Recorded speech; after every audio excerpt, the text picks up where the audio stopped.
Bonjour les amis, je suis Tom du site rentieren12mois.fr et dans cette vidéo, nous allons différencier l'actif d'un passif. Mais comme à mon habitude, je vais vous raconter la blague du jour. Savez-vous quelle est la différence entre l'homme et un chameau? Non, le chameau peut travailler 10 jours sans boire, tandis que l'homme peut boire 10 jours sans travailler. Donc, j'espère qu'elle vous a plu. Si c'est le cas, n'hésitez pas à mettre un pouce bleu sous la vidéo. Donc, dans cette vidéo, nous allons voir essentiellement la différence entre un actif et un passif. Car beaucoup de gens pensent à tort que leur résidence principale est un actif. En effet, moi j'entends beaucoup de gens me dire « Ouais, salut Tom, je viens de faire mon premier investissement, j'ai acheté ma résidence principale. » C'est faux. Pour moi, la résidence principale n'est pas un investissement. Pourquoi? Pour la simple et bonne raison qu'elle vous coûte de l'argent tous les mois. Donc, dans cette vidéo, je vais vous résumer la différence entre des actifs et des passifs. Je vais vous faire deux colonnes, vous verrez, ça va être très simple. Ici, nous allons noter ce qui sont des actifs et la colonne ici, les passifs. Voilà, donc un plus pour l'actif et moins pour les passifs. Donc, votre résidence principale n'est pas un actif. Pourquoi? Parce que est-ce qu'elle vous rapporte de l'argent tous les mois? Non, votre résidence principale va vous coûter de l'argent chaque mois. Chaque mois, vous allez devoir payer donc non seulement votre crédit immobilier, donc pour rembourser le capital ainsi que les intérêts de votre résidence principale. Vous allez aussi également devoir assurer votre logement, donc encore un coût lié à cet achat. Et troisième chose, l'entretien. L'entretien chaque année, vous allez devoir faire certainement des dépenses d'entretien, la chaudière par exemple, mais également des réparations. Si vous êtes propriétaire, de temps en temps, vous allez devoir faire un peu d'embellissement, réparer ou changer par exemple le chauffe-eau qui vient de tomber en panne, le four, la plaque de cuisson. Donc c'est pas quelque chose qui vous ramène de l'argent. Donc on ne peut pas le mettre dans la colonne des actifs. Voilà pourquoi je la mets dans les passifs. Ensuite, deuxième objet de consommation que nous utilisons quotidiennement, vous avez par exemple votre voiture. Alors la voiture, pareil, c'est un passif. Pourquoi? Parce que l'auto, c'est un très gros passif même. Pourquoi? Parce que déjà la voiture, très gros passif. Pourquoi? Parce que contrairement à la résidence principale, c'est quelque chose qui va se déprécier chaque mois. Encore autant une maison, vous pouvez l'acheter, la revendre le même prix peu de temps après ou des années plus tard, mais tandis que la voiture, non, dès qu'elle sort du garage, elle perd immédiatement de la valeur, donc ça se déprécie énormément. Tout comme l'informatique également. L'informatique, c'est-à-dire les ordinateurs, les tablettes, les téléphones. Dès que vous l'avez acheté, 5 minutes après, ça a perdu 20 à 30% de sa valeur. Tous les jours, ça se déprécie énormément. Donc que ce soit l'automobile ou l'informatique, tablette, téléphone, tout ce qui est électronique. Surtout que la voiture, en plus de vous coûter de l'argent, vous avez également l'entretien, donc c'est un coût d'entretenir une voiture. Il faut pareil également l'assurer et vous aurez régulièrement des réparations à faire dessus, comme par exemple les plaquettes de frein et les pneus, tout ça. Il y a à la limite, en mon sens, une raison qui pourrait faire que votre auto c'est un actif. C'est si elle vous sert à aller gagner de l'argent. Je m'explique. Par exemple, si elle vous aide à rapporter des actifs. Par exemple, si vous êtes un commercial, votre voiture va vous permettre d'aller démarcher plus de clients et plus loin, et donc vous ramener des revenus. Donc ça va vous faire agrandir votre case actif. Donc dans ce cas-là, votre auto, si vous l'utilisez pour raison professionnelle, ce sera un actif. Idem, l'informatique, tablette, ordinateur, les logiciels, tout ça, votre téléphone, si vous l'utilisez dans votre activité, eh bien là, oui, ce sera également un actif. Donc, nous allons voir maintenant qu'est-ce qui peut rentrer dans la colonne des actifs. Alors, vous avez l'investissement locatif.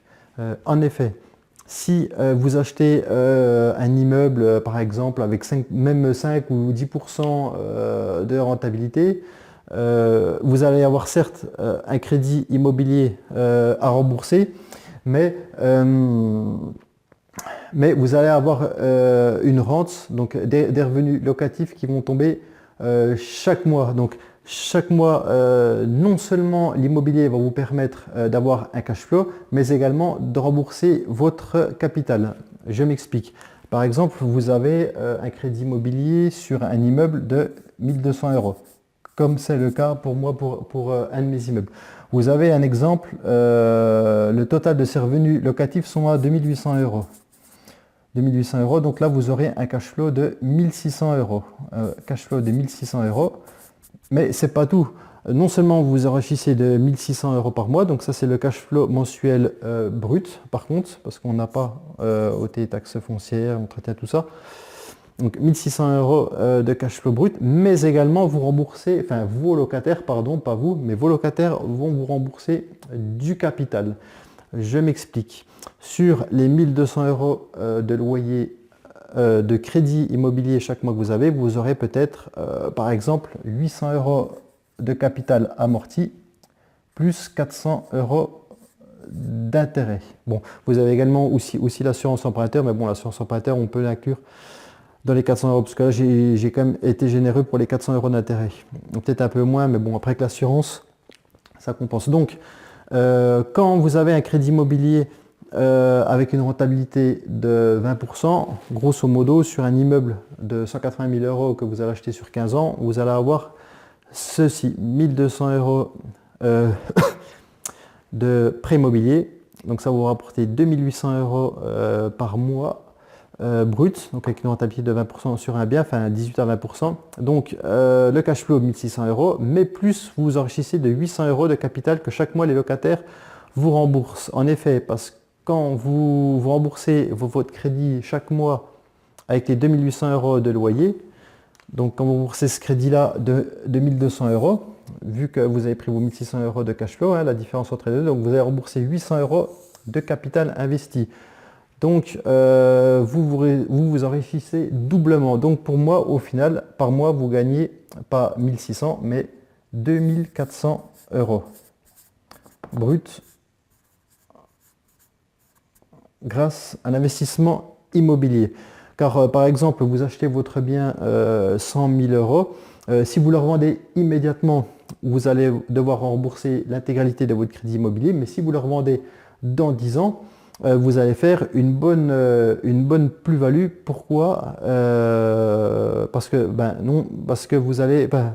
que durant les 10 années, vous aurez remboursé 800 euros par mois de capital. Bon, là encore à la limite, c'est pas tout à fait juste parce qu'on rembourse moins de capital en début d'emprunt qu'à la fin. En effet, au début d'un crédit immobilier, le capital à rembourser est assez faible, tandis que les intérêts assez élevés. Mais plus les années passent et plus donc vous remboursez mensuellement votre prêt immobilier, plus le capital amorti devient élevé et plus les intérêts d'emprunt diminuent. Voilà. Donc au final, grâce à l'immobilier, vous sur un bien avec 18-20% de rentabilité, on ne s'enrichit pas de 1600 euros par mois, ce qui correspond au cash flow brut, mais de 2400 euros par mois, car vos locataires vous remboursent du capital. Donc ça, c'est vraiment un très très gros actif. C'est de l'argent que vous gagnez sans travailler. Et n'oubliez pas, moi, le but par mon blog, ma chaîne YouTube, est de faire en sorte que vous n'allez plus travailler pour l'argent, mais que ce soit l'argent qui travaille pour nous.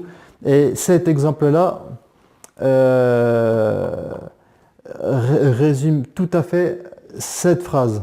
Donc voilà pourquoi moi je vous recommande d'investir dans des actifs et non dans des passifs, comme pourrait être résidence principale, une auto, une moto, de l'informatique par exemple, et vous avez 4 piliers comme ça qui peuvent vous rapporter des actifs. Donc on l'a vu, vous avez le pilier immobilier, on a vu l'exemple ici, vous avez également la bourse qui est un actif, mais bon, à condition de bien connaître le marché boursier. Après ça ne prend pas du jour au lendemain, comme l'immobilier d'ailleurs.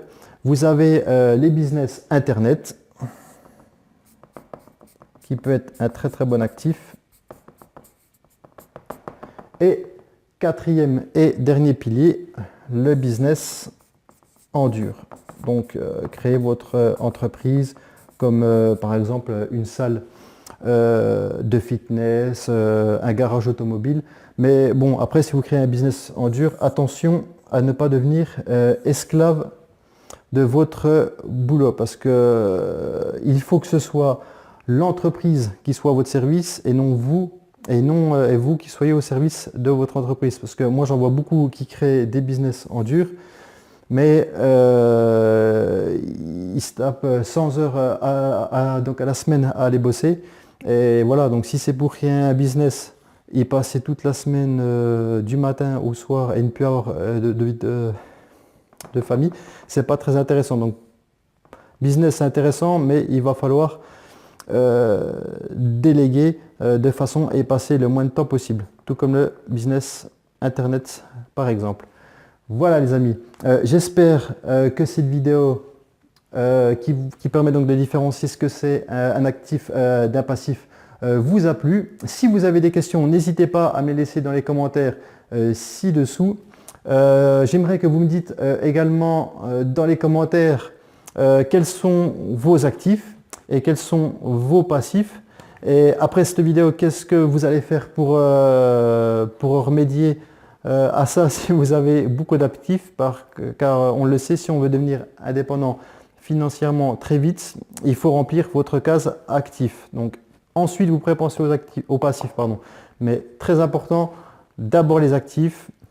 Une fois que vous en aurez assez, vous pourrez vous faire plaisir et acheter des passifs. Donc si cette vidéo vous a plu, n'hésitez pas non plus à mettre un pouce bleu. Allez voir également ma page Facebook rentier en 12 mois. Et je vous dis à bientôt les amis. Ciao, ciao.